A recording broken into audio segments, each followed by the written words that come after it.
Hey onesies, Josh Williams here, and thanks for checking out this week's episode of the One Man Podcast. It's always free and available on iTunes, Apple Podcasts, Spotify, Google Play Music, and many more, as well as on the web at onemanpodcast.com. So please, whatever platform you're listening on, like and subscribe. While you're at it, give it a rating, leave a review. Why? Because it helps the podcast, and I'd really appreciate it. How about that? What about social media? Search One Man Podcast on Facebook, Twitter, Instagram, and YouTube to keep up with what's going on there. Get a little extra content for yourself. And finally, to get in touch, please send your emails to contact@onemanpodcast.com. You send it, I read it on the podcast. That's the deal.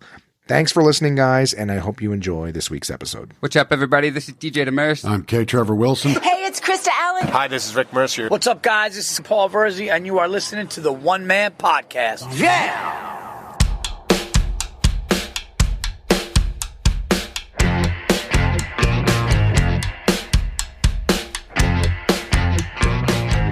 My name is Josh Williams, and welcome to the One Man Podcast, episode number 159 for Wednesday, May 27th, 2020. Welcome back, onesies. How are you doing? How's your week going this week? You guys having a great time? Are you loving life? Are you stressed out? Are you still working? Are you stuck at home? You know, what is going on with you? Huh? I'll tell you what's been going on with me. I have got a few things I did. I went to a friend's house for a barbecue and a hot tub outside. I started grilling myself again at home. We got the barbecue up and running. Did I play games? You know I did.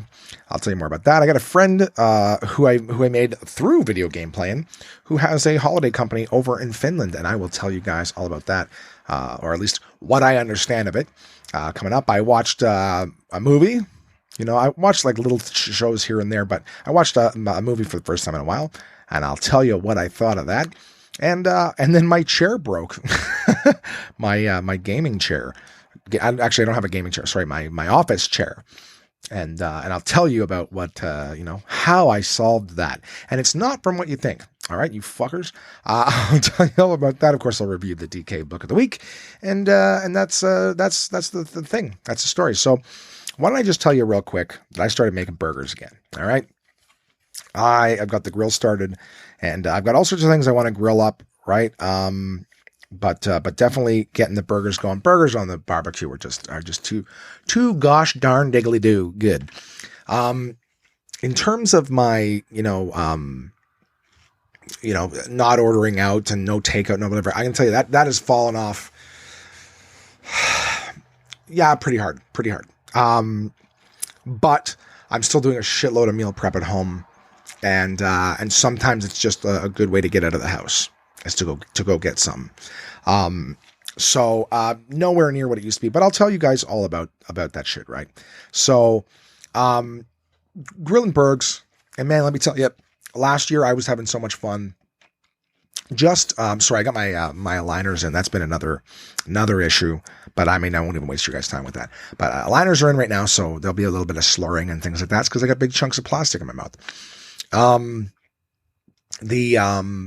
yeah, last year I got a bunch of different like barbecue sauces. I was having fun grilling, and I was having fun playing around with barbecue sauces. And in fact, we even have some barbecue sauces here in the house that are like kind of bland. You know what I mean? Like they barely even taste like a barbecue sauce. It's more of just like this. You ever mix ketchup and mayonnaise together and you're like, oh, this is an interesting little tangy taste. It's like boring. Like, I mean, not boring, but not barbecue sauce. You know what I mean? You're like, this is almost like a, more of a mayonnaise, ketchup-y, aioli kind of thing than a barbecue sauce. Not the texture, just the taste. So sometimes, you see a new barbecue sauce and you're like, I'll give this a try. Right? I shop at Costco. They've always got different things coming and going. I'm like, this one's 2 bottles for $5. That seems like a good price. You buy it and you're like, okay, this is like a slightly mesquite ketchup.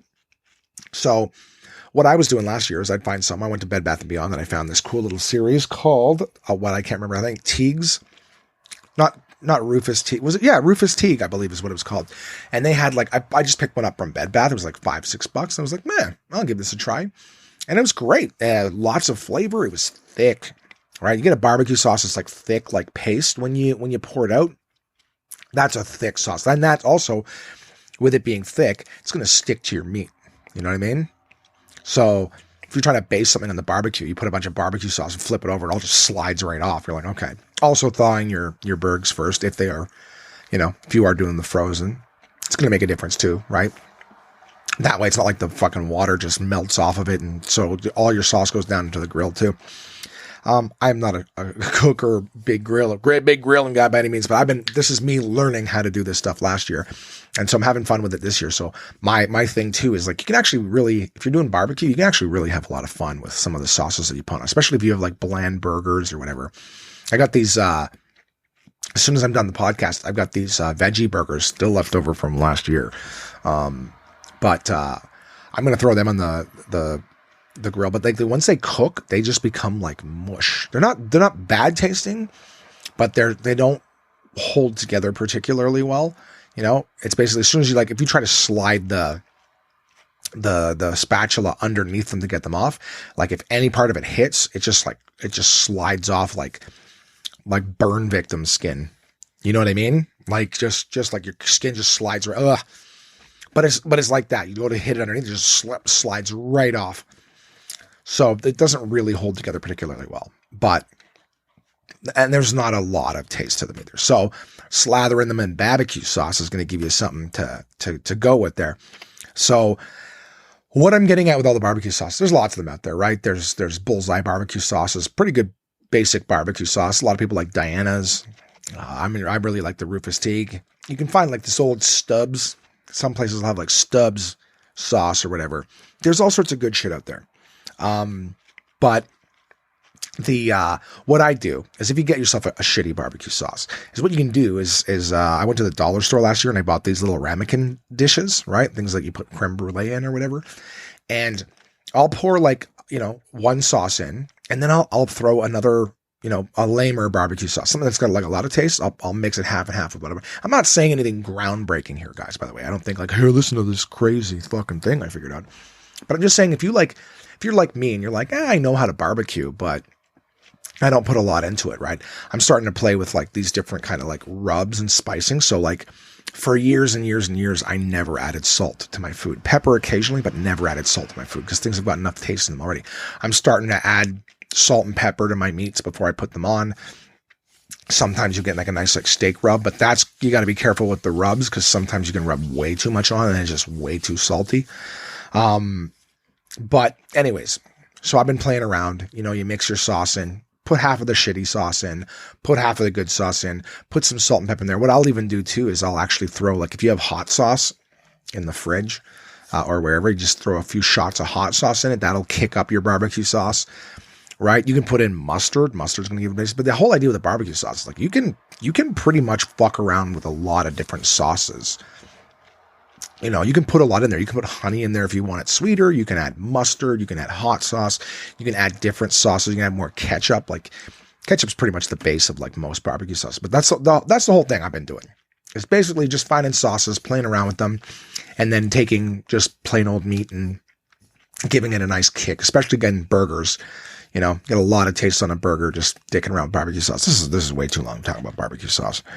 I think I'm hungry. Anyways, I've been doing that again. So, and I've got some chicken breasts and I've got some other things. I've got some steaks and stuff, and this is all in an attempt to get these foods consumed before I hit my, July 1st, no more red meat, which knock on wood, I hope is going to happen. Cause I did my first section, no drive through, no fast food. I did that flawlessly.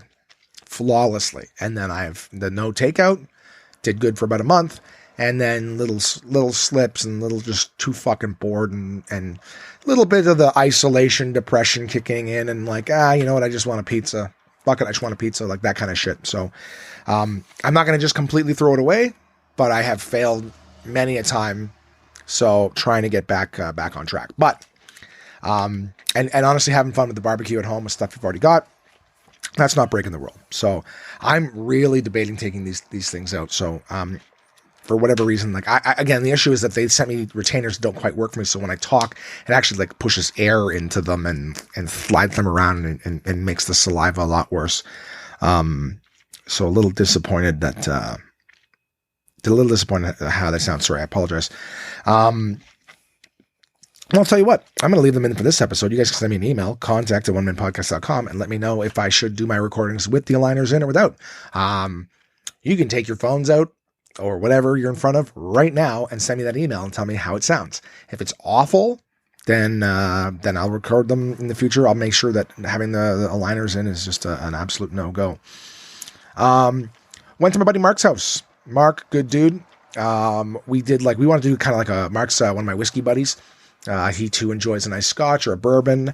And we wanted to do kind of like a whiskey, sort of like we did whiskey tastings pre-COVID. We kind of wanted to do like a little, sit down, have some fun, try some different whiskeys. And Mark was like, well, why don't we do kind of like a whiskey pairing sort of thing? Like we'll try to do some foods and some whiskeys. I said, sounds great.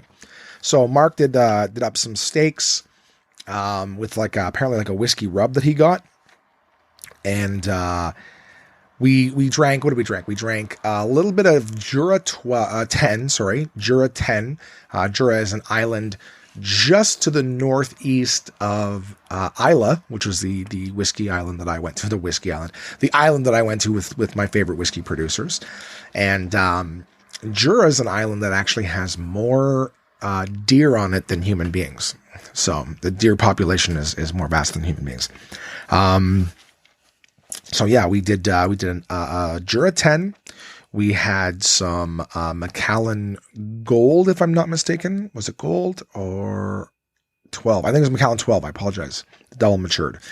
And then we had Aberfeldy, also a 12. Delicious. And then we ended the night with some Lefroy 10, which I brought. So those are the whiskeys that we had, just in case you're wondering and before I forget.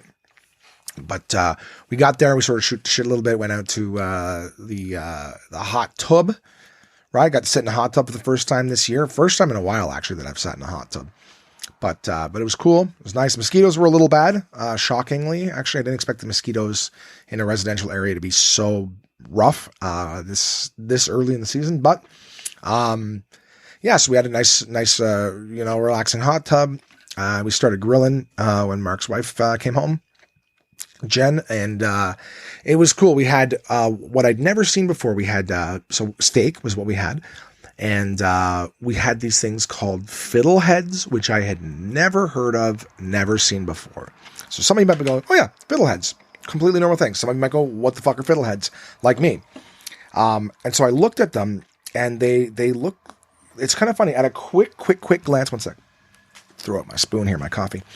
At a very quick glance, they almost look like cut jalapenos. Like when you slice up, jalapenos that you'd find on, nachos or something, like when they're sliced, sort of, that round outer green and then like lighter and seeds in the middle.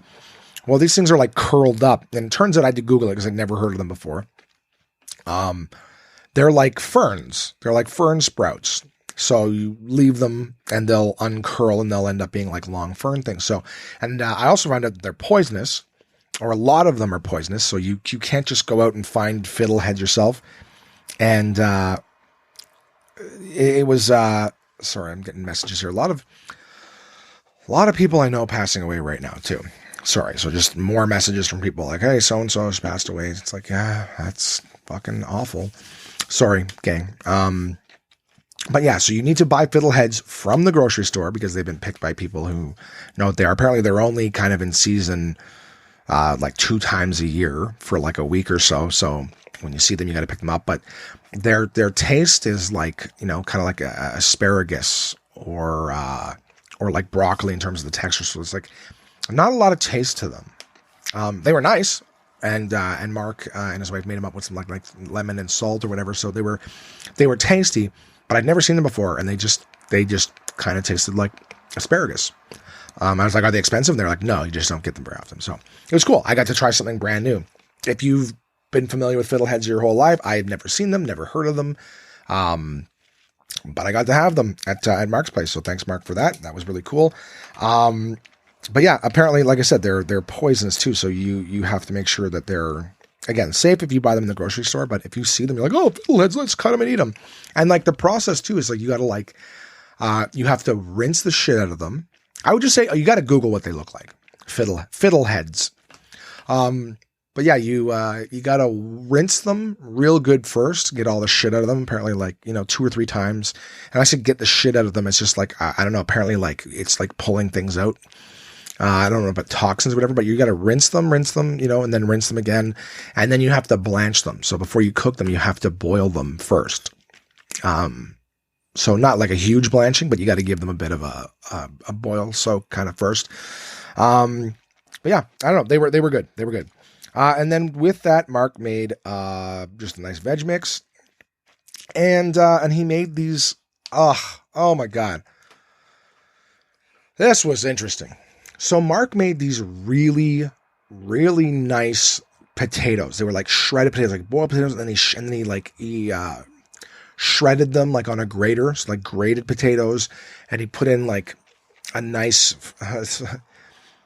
He went through a lot of effort. The kind of thing where the potatoes you had to leave them kind of overnight or whatever, or bake them overnight or something like that. Like a lot of effort went into these potatoes. One small problem, and Mark had mentioned this too, is he's like, I might have added too much salt. The texture of these potatoes were out of this world. So the steak was amazing. The fiddleheads were great. The veg mix was great. And the texture of these potatoes was off the hook. And just the level of work went into them. It was amazing. Unfortunately, I even said this at the time because Mark had said it a couple of times. It's like, I might have put a little too much salt.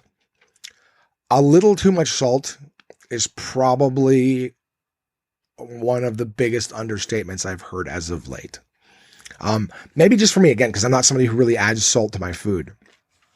But I tasted nothing but salt in these potatoes. And it was like, and I even said, I'm like, normally I would never comment on food in the negative. Like I would never offer any criticism of the food. I just keep my mouth shut. And I'm like, everything about these is great except for the taste. I'm like, texture's great. I love it. I can see how much work went into it. I absolutely love the texture of these potatoes. And I can taste a little bit beyond the salt. But it's like, I was just like, I said, like, I go, and I'm so sorry to say, but I'm like, it almost tastes like you had a container of salt. You know, like when you have a salt shaker and as a prank, you unscrew the lid and it's like, oh shit, the whole thing went in there. It was like that, only if you could do that to like a salt container. You know what I mean? A big one. And it just tasted nothing like salt, nothing but salt. And I'm so disappointed, not for myself, but I'm just like, I just felt bad because I'm like, fuck, like I want to eat these, but I cannot do it. Mark, I know you're listening. I cannot tell you how grateful I am for the level of effort that you put into them.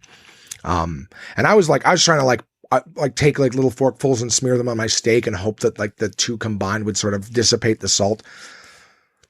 Couldn't do it. And because it took so much effort, I was like, fuck, we can't even just go boil some more potatoes and then like add them to kind of dilute it. I was just like, it was so, I was heartbroken for him. Everyone else seemed to enjoy them, except for Mark's son, who was like, they're salty. But, yeah, I ate half of them. Couldn't do any more. And Mark, I'm so sorry. I appreciate the effort. And everything was amazing. The whole evening I had a great time. We got to shoot the shit. Mark showed me, I don't know if I'm supposed to say this or not, but Mark works at an outdoor store, I guess like an outdoor store or whatever. But they sell firearms. And Mark has recently, I don't know, Mark has for some time, I guess been not collecting, but he's got a couple firearms, and he's got his firearms license, and he's got, he goes to gun ranges and stuff. Has invited me to go in the future, which I'll definitely take him up on. But yeah, I got to see for the first time in my life like handguns, and got to like check them out. Now Mark showed me everything in a very responsible way. We didn't at any point load the weapons at all. But I got to see what bullets look like. I got to load a magazine, never put it in the firearm itself. But I got to see what it was like to like load a magazine. I got to see what two different caliber guns, like, so a 22, which I've heard of many times. It's funny, like the magazine does not look like what I would think. It looks kind of more like a box cutter. You know what I mean? Like almost the same thickness as like a box cutter too, like an X-Acto knife.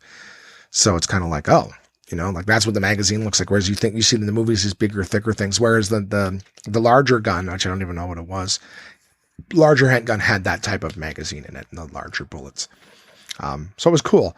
And it was like one of those things where you look at it, you're like, oh, I could definitely see the allure of this. But I was like, I just, something so fucking dangerous. I'm like, I just don't. I want one, but I don't. You know what I mean? And I don't think I'm ever going to get one.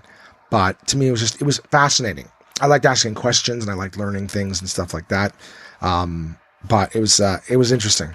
It was interesting. It was kind of cool to see, and I'd never held one before, but I can say I've held a gun. It was not loaded, but I've held a gun, and it's kind of cool. They're like heavier, but not heavier than I expected. I don't know. That doesn't make any sense. I know. One sec. God, that's good coffee. Good as coffee.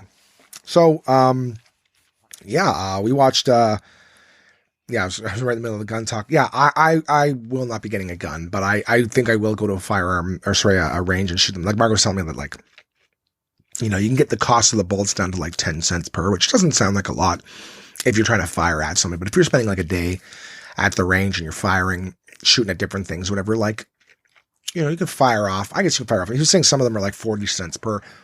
That can get expensive. You know, you take like 5 shots at $2. Like it can get pricey. But it was interesting. And I'll check it out, whatever. I'll check it out. I'll tell you guys more as I learn it. Mark told me some other things about guns, but I don't want to focus too much on the firearm talk. Again, I don't really know how comfortable he is with me telling it. I haven't said his last name or anything, but yeah, Mark, send me a fucking email. Let me know how you feel about me talking about this stuff. We watched a comedy special, Daniel Tosh's People Pleaser. Very funny, very, very funny, from 2015, but I still suggest it. Daniel Tosh is a great stand-up comic. If you've seen his show, Tosh.0, it's funny, it's fun. You got to hear his stand-up. Daniel Tosh is a great stand-up comic. And then we talked about, like, Star Wars. They were telling me about The Mandalorian. I haven't watched it. That's on Disney+. But they were saying they really enjoyed it, and it's kind of fun. But we talked about just Star Wars in general. I said, I'm kind of out on the Star Wars thing. But they were saying, did you see the Rise of Skywalker, or whatever the name of the last one is? I was like, no. I'm like, we have it at the house, but I just have had no interest in watching it. I'm kind of, yeah, whatever. I'll tell you about that. I'll jump from that. That's sort of, you know, we're spending our night just chit-chatting, and then I went home. But I'm out, I think, on the Star Wars movies. I think I'm so fucking out on the Star Wars movies. I don't give a shit about Star Wars. To me, it's like The Simpsons. You know, I watched Rise of Skywalker, I think, the next day, because I was like, all right, well, they're talking about it, saying it's good, and it's back to J.J. Abrams, right? I'm not going to go off on a tangent about Star Wars, but I will say, when I was a kid, I watched Star Wars movies, and I loved them. I thought they were great. Three self-contained movies. They had some little spin-off shows and cartoons and shit, but overall, the movies were phenomenal. Okay, there's lots of great movies and TV shows and stuff that'll have like a little spin-off series, or right. Ghostbusters is a great fucking movie franchise. You know, before they redid it with those ladies there. Before they were like, hey, we should make Ghostbusters and it'll be better because it's just women. And we all saw how that turned out. Anyways, Ghostbusters was a great series of movies, the first two, and then they made a cartoon of it. All right, my point being is that sometimes you can have some shitty offspring, but Star Wars first 3 movies, they were good. Okay, they weren't fucking Shakespeare, but they were good.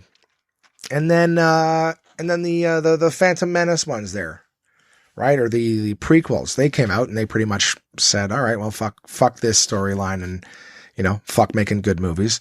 And then, another big gap in time later, and Disney buys it and decides we're going to make the next 3 that come afterwards. And it was like, oh my God. All right. I really wasn't that excited, but I was like, okay. It's like, oh, but it's the cast, the good cast again. It's going to be Harrison Ford and Chewie and all the characters that we know and love. Right. And it's a new director. It's J.J. Abrams. He does good shit. He just crushed it with the Star Trek movies. It's going to be great. And The Force Awakens was fun again. It wasn't anything super amazing, but it wasn't so bad that we just hated everything about it. So I was like, okay, that's Star Wars can be fun again. And then what Disney was doing was they decided every year at December we have to have a Star Wars movie. We can't have one of the sequential ones every year. So let's put out like a Star Wars story. We'll do Rogue One. Ugh, garbage. And the fact that they had to link it. They tried to link it hard into A New Hope. Whatever. I probably talked about it to you guys at the time of it.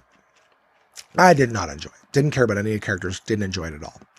And then The Last Jedi, or whatever. The Last Jedi comes out with Luke Skywalker and being a little bitch. And oh, God, that was bad. Garbage. That's it. It was fucking hot garbage. I was telling Mark on stuff. Garbage. Don't give a fuck.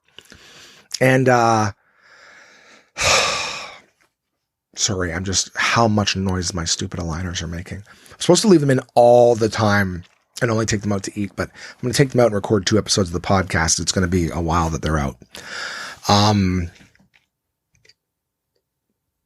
Yeah, sorry guys, just trying to decide whether or not I just take them out, pause everything and take them out, or do I make this insufferable? I mean, I'm already bitching, right? Let's just make this as awful as we can. Anyways, yeah, didn't care about Solo either, right? So they do the Rogue One, garbage. Last Jedi, oh my God, was it bad, especially coming off the heels of the, Force Awakens. Just terrible. Then they do a Solo movie. I didn't even see it, but it got eviscerated by the critics. Everyone I've asked was any good. Everyone's like, no, it's shitty. And so I had no interest in seeing The Rise of Skywalker, but everyone's like, oh, but it's J.J. Abrams again. And it does a good job of closing everything off. Like it does a good job. It redeems the other one. Well, I put it on and it probably took me 4.5, 5 hours to watch. Only because I was, kind of cleaning up and doing things at the same time. So I just keep rewinding it to the parts I missed. Terrible fucking movie. I didn't like way too many just random convenience things. They'd be like, oh my God, it's been years, but we're trying to find where, the bad guys are. And it turns out there's only 2 little compasses that tell us where they are. And the bad guy found one at the beginning of the movie. And we're looking for the second one throughout the movie so we can stop what's going on. And oh my God, this whole time it was blank in charge of everything and yada, yada. It was just the amount of coincidental shit that just happens. Like, oh, I just tripped over the thing that we needed that tells us everything we need to find this place. And oh, I can't believe, wow, if anything had gone sideways. And isn't it funny that in the span of like 5 generations, or whatever the fuck it is, 3 generations, we haven't been able to find this. And in the span of like 2 days, everybody finds everything necessary for it. Like just coincidentally, like, wow, this is great. Just lazy story writing. Again, for like the level of power that the overall enemy was supposed to have for how things ended, like the power of love and, oh my God, guys, it's so stupid. Too many little aliens around. Like it felt kind of product placement-y. Like Disney loves to, like those little owls that were in The Last Jedi and BB-8. And sometimes BB-8's obviously like a staple in the thing, but sometimes they just feel like putting little things out there. Like I know there's a baby Yoda because every chick needs to put a baby Yoda in their daily story for meme purposes and stuff. And that's from The Mandalorian. So like, to me, Baby Yoda, that's like, okay, we're looking for an excuse to sell toys. So I feel like they put shit in their movies, put little aliens and things specifically into, so that they can sell toys, especially at Christmas time. Movie comes out and then they got to sell all the toys. Whatever, fuck it, who cares? These liners got to come out. They got to come out. One sec. Sorry, gang. Should have pulled the trigger on taking those out sooner, but there's so many things over the course of the day where I'm like, oh, I'm going to go cook this and I can't do this. And I'm like, oh, I'm speaking this. And they cut up the sides of my mouth and everything, something fierce. So, thought I could get through it. I was, deeply mistaken about my abilities to do that. So I'm going to have to just do them early this evening. Because when I'm done this, I'm going to cook and I can't wear them. Blah, blah, blah, blah, blah. Anyways, and fuck Star Wars talk. All I'm saying is I watched it. I finished off the most recent trilogy. I just don't give a shit about anything Star Wars anymore. Don't. I haven't for quite some time. As soon as the Rogue One and The Last Jedi, I'm like, you know what? To me, the Star Wars stuff is like, what do you call it? The Simpsons, right? Simpsons were good in the beginning and then they fell off and they just keep going. And there hasn't been anything redeeming about them in an incredibly long time. Nothing. And they keep making them and some people keep consuming them. And that's why they keep making them. I'm not trying to shut down Star Wars, but even like when Mark and his wife were talking about The Mandalorian, they're like, yeah, it's kind of like the same episode every week. I guess The Mandalorian's a bounty hunter and, he gets gets into some town or whatever, and like loses the thing that he needs to get, and then he gets it back, and then he leaves. So I'm like, so every episode he goes to a new place, has things to solve, and then moves on to the next. It sounds like The Littlest Hobo. You know what I mean? For anyone who knows what that is, there's a million shows like that. Just the Star Wars version. Fuck it. All right, moving on.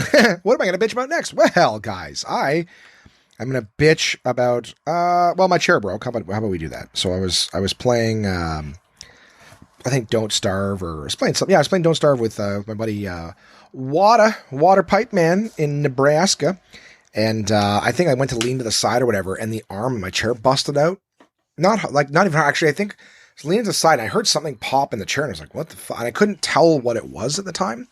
Now know it was the arm, and it's just a shitty design of the chair. It's not that I'm too fat. I didn't like lean all my weight or anything like that. It was funny. And then I spent like half an hour, 40 minutes trying to find different size screws to like try to re-screw it in, and, you know, different kinds of bolts. And there's this thing is like the way it broke, it's just unrepairable, and it's a really bad design. It's almost like a piece of plywood that's screwed into the side, as opposed to like screwing through the plywood. It screws kind of into the different layered sections. And only in one spot. So it's like, I don't know, whatever.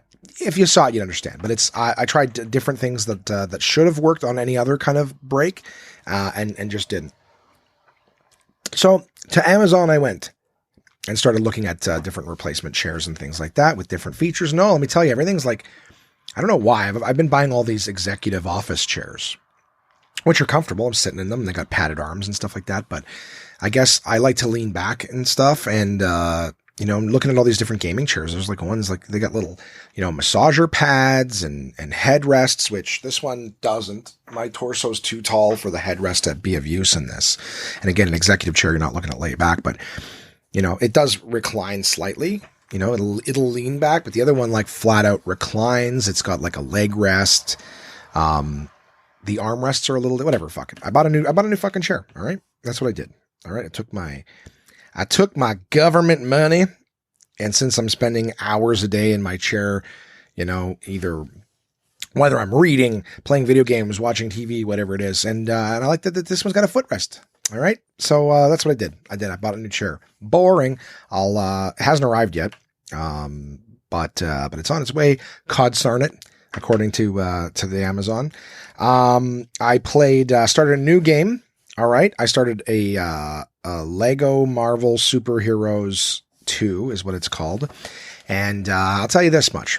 All right. I'm going to get it through the video game talk. I know you guys don't give a fuck. I'm still, battling along this challenge here with Chad in New York, which one of us can achieve level 15 faster. I started, I think he was at level 69% of the way towards level 15. And I was like 20% away from level 14. So I was level 13. He was level 14.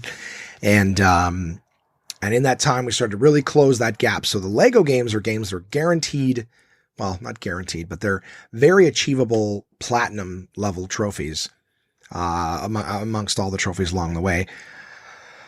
But, it's a grind. It's going to take you like quite a lot of gameplay to get there, but it's not like, oh, am I ever going to be able to get some of these trophies? Anyways, the Lego games are very simple. The idea is you play through levels, you break things and collect studs, and the studs are the currency.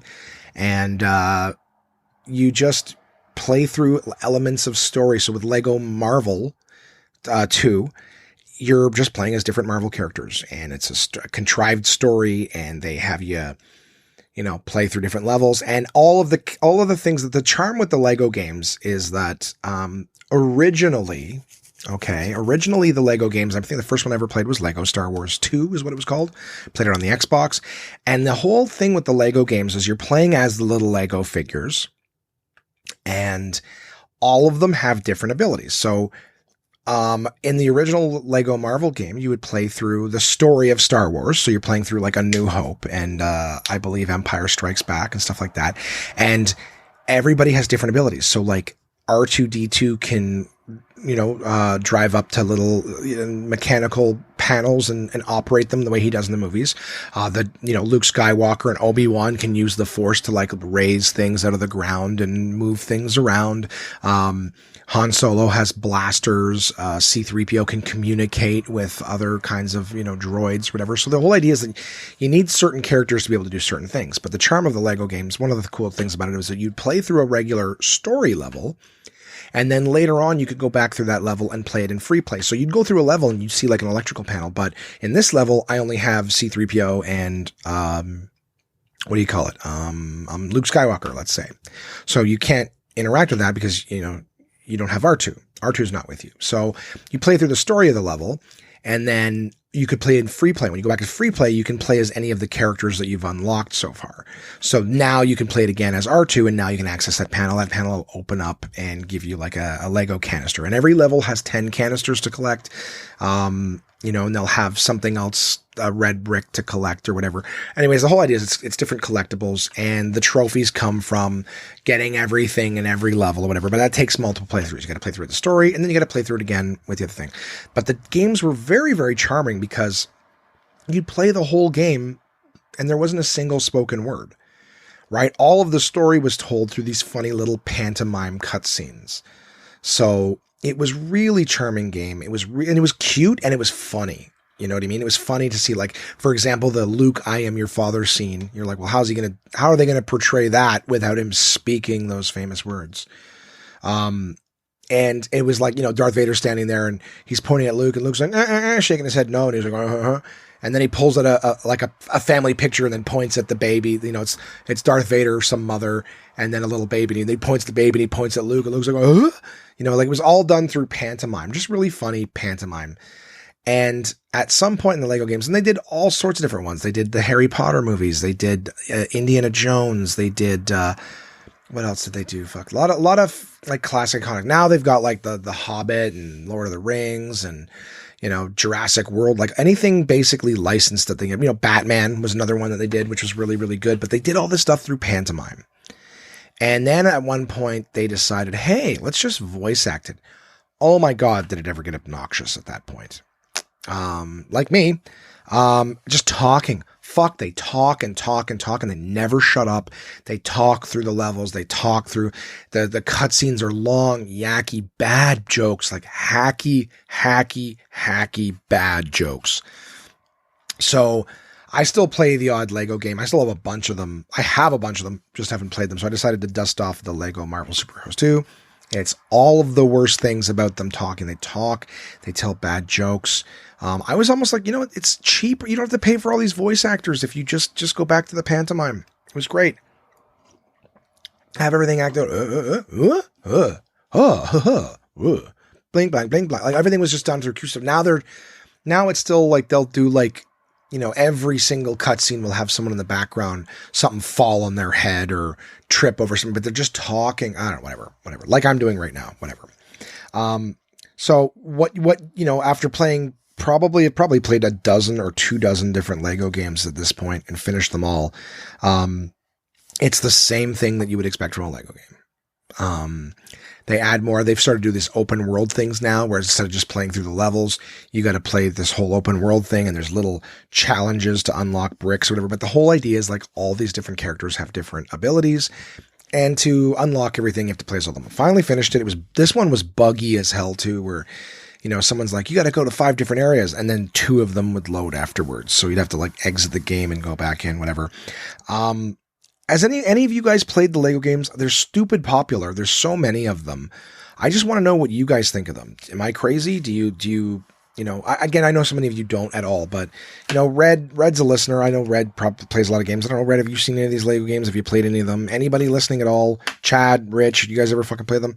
Whatever. I don't give a fuck. I beat it. I got the trophies. I'm never deleting it off the system. I'm never playing it again. One more thing to talk about. Still playing Don't Starve. I won't talk about it at all this week, just banging away at different things in it. My friend Tina Finaland, her and her partner own a company called Aurora Holidays. Now, this has been getting really interesting to me because, as we're playing our Don't Starve together, she, I'll be asking her questions. She's telling me stuff, and I'm just trying to learn more and more and more about what her business is and the kind of holidays and stuff they do. So, our company's named Aurora Holidays, and it's obviously named after the Aurora Borealis, which is the Northern Lights.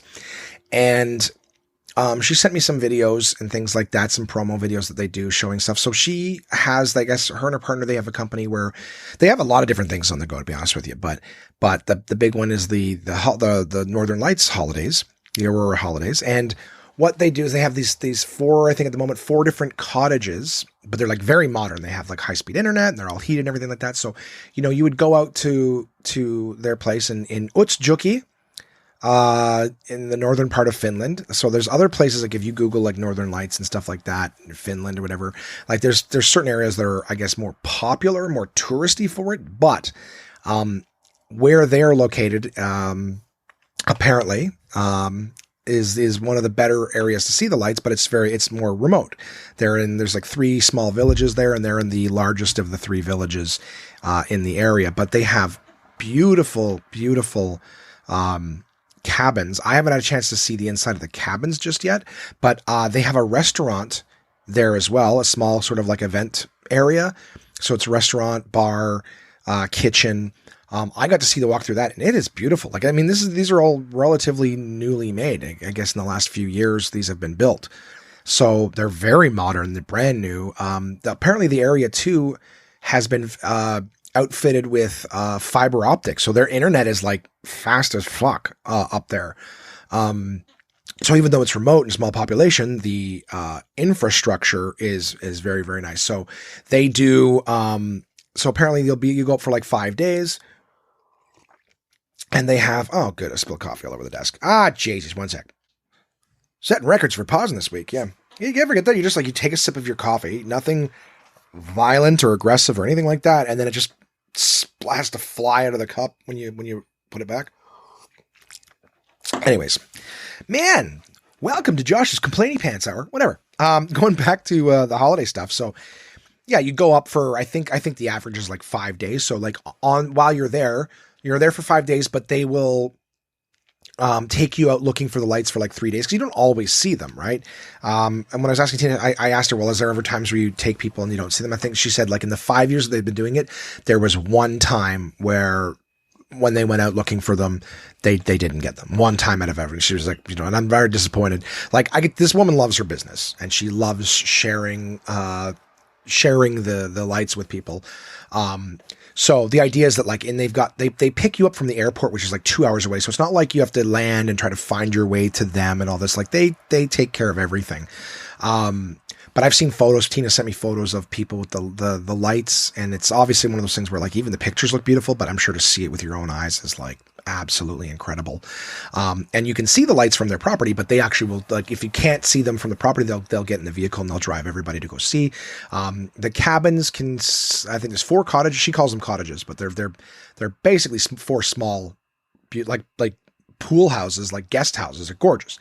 But they can fit up to 6 people per, but they say it's best to have 4 people per. So generally it's like you'll go and you'll be in like a small group of like, what is it? 4 times 4, 16 for, at max capacity.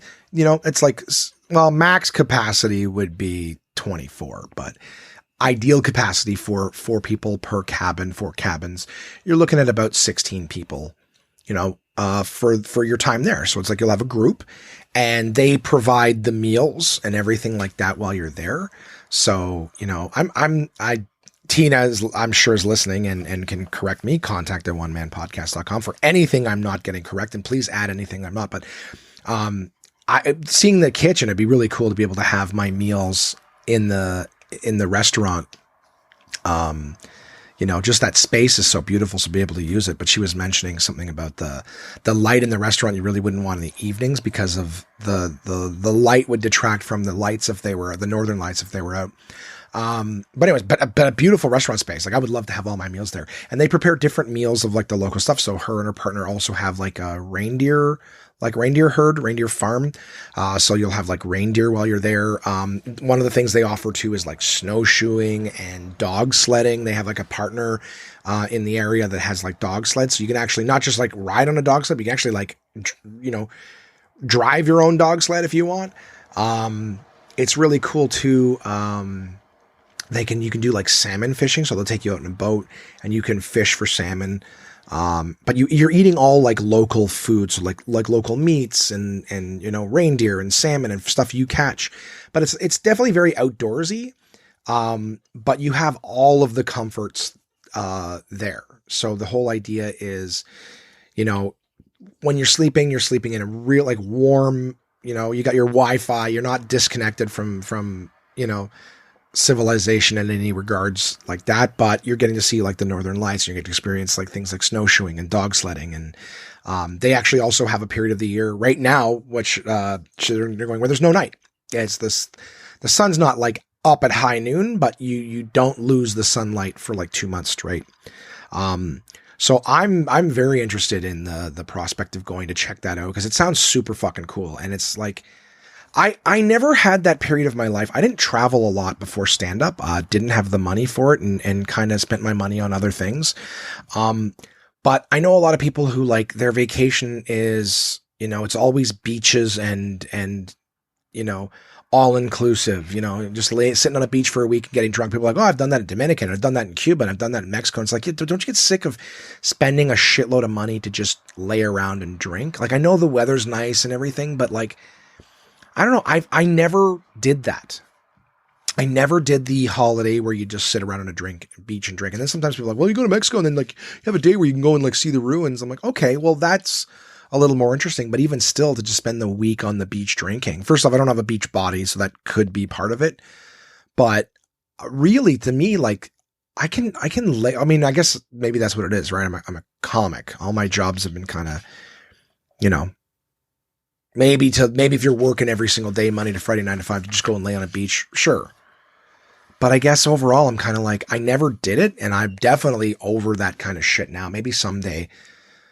But I like the idea. If I'm going to spend money, I want to go and do something that I can't do. I get to in Canada, it's cold. So like, let's go be warm for a week on a beach. Sure. But even still, the amount of money to go spend like between $1,000 to $2,000 to just lay on a beach and drink. I'm like, fuck.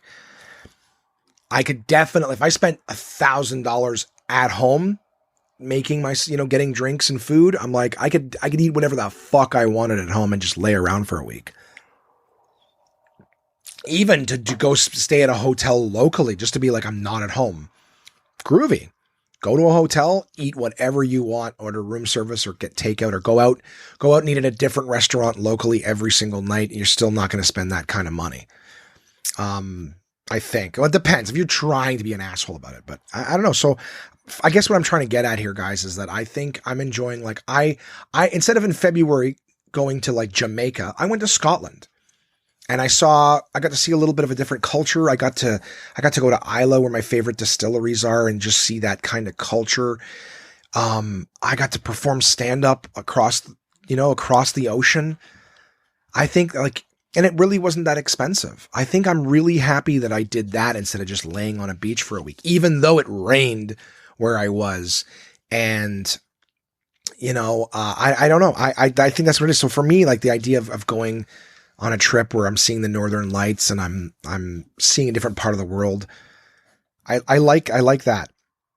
Anyways, I'm in talks with Tina about the idea of maybe me going out there and getting to see the experience and being able to talk about it with you guys on the podcast and let you know sort of kind of how the whole thing was. But I think it's a really cool idea. I definitely suggest at least taking a second to go to Aurora Holidays. They have a page on Facebook where you can see pictures and stuff like that. But, and it's my understanding that it's not particularly expensive too, but take a look. It's something that I'm interested in doing. I know that my friend Mark, whose house I was at, this week, Mark was telling me that he was born in Finland and he was actually just born in Finland. That's it. Like that's the only time he's ever been in Finland. He was born there and then he was gone. He was there for like 3 days when he was born and then that's it. So he was saying that might be something he's interested in. He's a very outdoorsy guy. He likes to do a lot of scuba diving and things like that, but he's always interested in doing something. I think he was telling me about wanting to go to this place. I don't remember where it was, but it's like the last place on earth where the two continents touch. And he's like, and you can kind of go underwater and touch the two continents, like arm on one side. He goes, I think, and he was telling him, I go, is it still? He goes, they move every year. It's getting slightly further away. He's like, but there's still, he goes, I still think that there's one place where you can go and actually touch both sides. And I go, well, if it gets further, you could touch with a hand and touch it with your foot. But the whole idea is that your body is literally touching the two biggest parts of the continents or whatever. It's cool. I don't know. I find that fascinating. I find that interesting. So anyways, yeah, check it out. Aurora Holidays. There you go. Nice big plug for you, T. And I'd love to check it out sometime. So, without further ado, why don't I move into the DK book of the week? This week, all right, I've scratched the surface. All right. I'm not even going to lie. This is so fucking big. It's so fucking cool. I will get through it someday, but I got to tell you guys about warfare. All right. From the Smithsonian. All right. Smithsonian, whenever they collaborate with DK, right? DK.com/CA in Canada or DK.com in the States, or just Google DK books. They got great books all the time. Warfare, the definitive visual history. Holy smokes. This book is big. And it covers warfare. And it's not like, okay, like modern warfare or historical warfare or just this and that. It covers fucking warfare. Big timelines in it. Different parts, medicine in warfare, right? Like that, like it switches into like mechanized warfare. So it starts at the beginning of history, like war in the ancient worlds and how it was conducted and how it went and timelines of it, and how things changed. It covers, I mean, it's not like I was a big fucking walking encyclopedia, but it definitely covers things like the rise of Rome. But then it talks about kinds of wars. Like this is one that I'll struggle to pronounce it, let alone give any kind of broad strokes on it. Obviously talks about Alexander the Great and his successors. But where's the name? I just saw it. Well, the Peloponnesian War. Is that one? Is that a famous war? Should I have known it beforehand? Didn't know it before this book.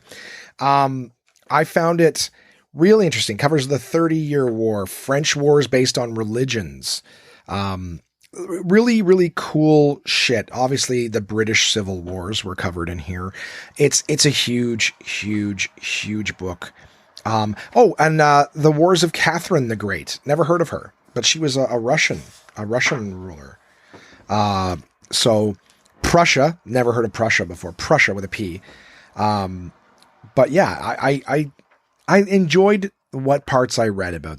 And I look forward to going through more. It's extensive. This is an extensive book. And the reason I bring this one up here is, I thought it was kind of funny to do this because basically this is an episode where I talk a lot about Star Wars, right? Fictional wars, but Star Wars nonetheless. And then, I know that Father's Day is coming up and a lot of guys have just a fascination with history and things like that. And this is not just an ancient war book. It's extensive warfare. And covers a lot of things. Like I said, about not just the wars itself, but it covers the machines used, the technology used, the strategies used, the medicines used, the communications, things like that. Like it's a lot. It's huge. And Father's Day is coming up, right? Father's Day is coming up soon. So why not just, give Dad something that he would really like. I know my dad's a big fan of warfare and things like that. Fan, I shouldn't say, but he's fascinated by war and warfare, particularly World War II, right? That's one that a lot of people, a lot of stories and things emerge from World War II, but this is a whole book. Obviously the Smithsonian, they know their shit, right? Biggest museum on the planet, or maybe most, maybe not the biggest, but I wouldn't know, but, definitely one of the most, recognized and prestigious museums in the world. All the Smithsonian stuff is extensive, vast. But yeah, warfare traces the epic 5,000-year story of conflict from the earliest battles to the Syrian Civil War, exploring the campaigns and causes, the warriors and commanders, and the tactics, weapons, and technology that have shaped warfare worldwide. This is an updated edition of the definitive visual guide to a brutal, intense, and often heroic dimension of the human story. So, definitely suggest this book. I was, DK let me know, actually I was chatting with my partner and friend there, and he was saying that I was one of the last people to receive a promo copy of this before everything got shut down to COVID. I was lucky to get in under the wire, but I'm very happy to have received a copy of this. I really dig this book, Warfare. So on the week, Star Wars, Warfare, all that fun stuff. The outro song definitely reflects that as well. I hope you guys get a kick out of that. But yeah, I'm definitely digging this book. Can't recommend it more. But of course, DK has tons of great books on many different subjects. I'm already well underway into next week's book too, and really enjoying that. Just like the amount of stuff. Again, there's so many books out there that'll tell you about things which you might have gone like, oh yeah, I read something on this, or I saw a YouTube video on that, whatever. But I love that the DK books, they go further than you would expect, and with the visuals and everything that they have in them, they always keep you entertained and engaged in the subject. Whatever subject you've picked to look up and read into, they're punching the balls off it, and I love their stuff. So always happy to have them as partners, and can't wait to continue reading on and sharing more of their stuff with you guys. DK.com/CA in Canada, DK.com in the States, or just Google DK Books. I should just say just Google DK Books wherever you are, and you'll find their stuff. But still plowing through, loving every minute of it. Guys, send me an email, contact@onemanpodcast.com. Let me know what's going on with you. I ask every week. It's been a while since I got an email from anybody, and Lord knows we have the time for them now. So anything, I've had the aligners out for a while, and I'm not slurring or spitting or things like language and stuff in my mouth, right? Let me know. Was it really all that bad, or was I just being way too self-conscious? What are you reading? What are you watching? What are you playing? What are you doing with yourself? Has it been just business as usual for you with more hand washing and gloves at work, or have you been stuck at home too? Let me know what's going on with you. Quick little reminder, I've got my buddy Mika has got one of the DK books out there. He will be reviewing that coming up soon, which was I think the step-by-step woodworking or wood stuff. I can't remember the name of the title of the book, but we're going to have a review from him on that, and looking forward to hearing that. I'm going to be dropping off a book to my buddy Chris, right, who frequently co-hosts the podcast with me, the Vegetarian Cookbook, find out what he thinks of that. All sorts of fun stuff in the world. But until next week, guys, I hope you're doing well. I hope you're keeping yourself entertained, and staying safe. Looks like we're starting to come out of wave 1. Look forward to talking to you again soon and hearing from you. Take care.